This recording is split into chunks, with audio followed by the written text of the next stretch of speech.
Salut! Plusieurs personnes disent que le salut est gratuit et jusqu'à présent, c'est la théorie et le langage d'un bon nombre de personnes et cela est dû aux enseignements qui sont donnés qui très souvent ne sont pas mieux expliqués afin que ceux qui acceptent le Seigneur Jésus puissent comprendre la brutalité qui procure cette liberté-là.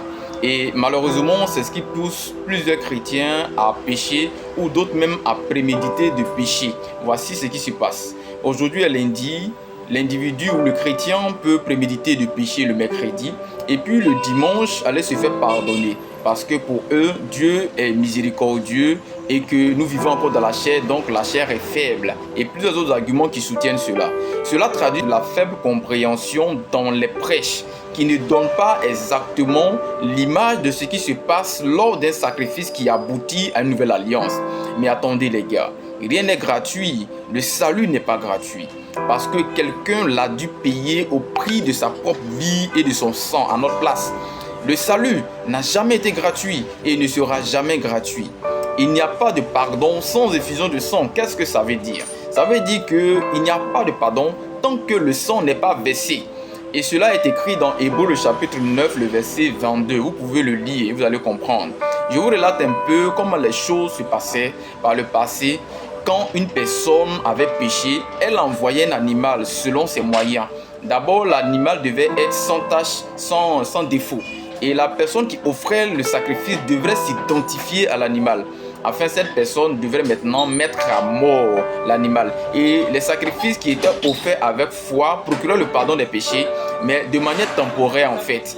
Et celui qui fait le sacrifice posait sa main sur l'animal, l'égorge lui-même. Pourquoi selon vous?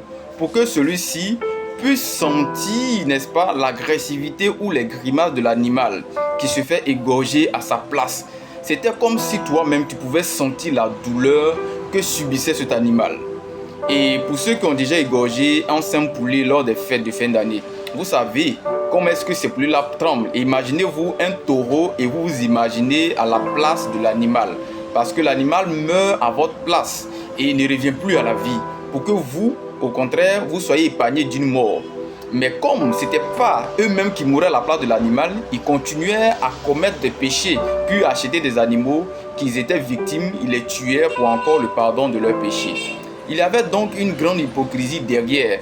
Et Dieu dit maintenant que j'en ai horreur de vos sacrifices. Dans Ésaïe le chapitre 1, le verset 11, je vais vous lire ça. Il dit, à quoi peuvent bien me servir vos nombreux sacrifices, dit l'Éternel. Car je suis rassasié des holocaustes des béliers et de la graisse de bêtes grasses. Je ne prends point plaisir au sang ou au sacrifice des taureaux, ni des agneaux, ni des boucs. Et lorsqu'on va encore plus loin vers le 16, il dit, lavez-vous donc, purifiez-vous, écartez de ma vue vos mauvaises actions et cessez de faire le mal. Apprenez à faire le bien, efforcez-vous d'agir avec droiture, assistez l'opprimé et défendez le droit de l'orphelin. Plaider la cause de la veuve. Qu'est-ce qu'il veut nous traduire là? Il veut nous dire que tous ces sacrifices sont faits de manière hypocrite là, ça ne l'intéresse pas.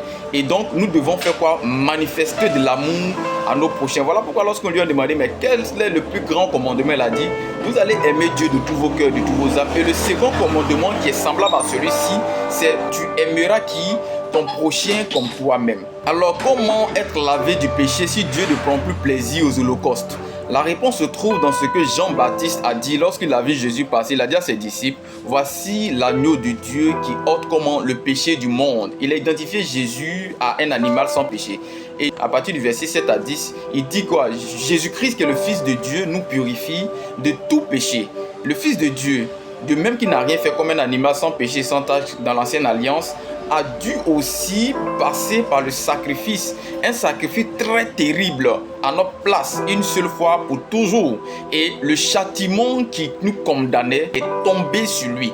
Et par son sacrifice, nous sommes sauvés si nous confessons que nous sommes pécheurs et que lui seul son sang est capable de nous purifier. Et donc lorsque les gens disent que le salut il est gratuit, en réalité le salut il n'est pas gratuit parce que vous venez, vous levez les mains, vous dites que j'accepte le Seigneur Jésus aujourd'hui comme mon sauveur personnel et vous croyez que c'est tellement gratuit que c'est facile. Non, vous le faites parce que quelqu'un a dû payer le prix à votre place pour que vous ne subissiez pas la crucifixion. Et donc Sentez-vous bien heureux que quelqu'un soit mort à votre place pour que le simple fait que vous ayez la foi en ce sacrifice-là, vous soyez sauvés. Donc si vous croyez aujourd'hui que Christ est mort pour vous et que vous le confessez de tout votre cœur, vous croyez dans votre cœur, vous serez racheté, vous serez purifié, vous serez à nouveau réconcilié avec Dieu. Alors que le Seigneur Jésus vous bénisse.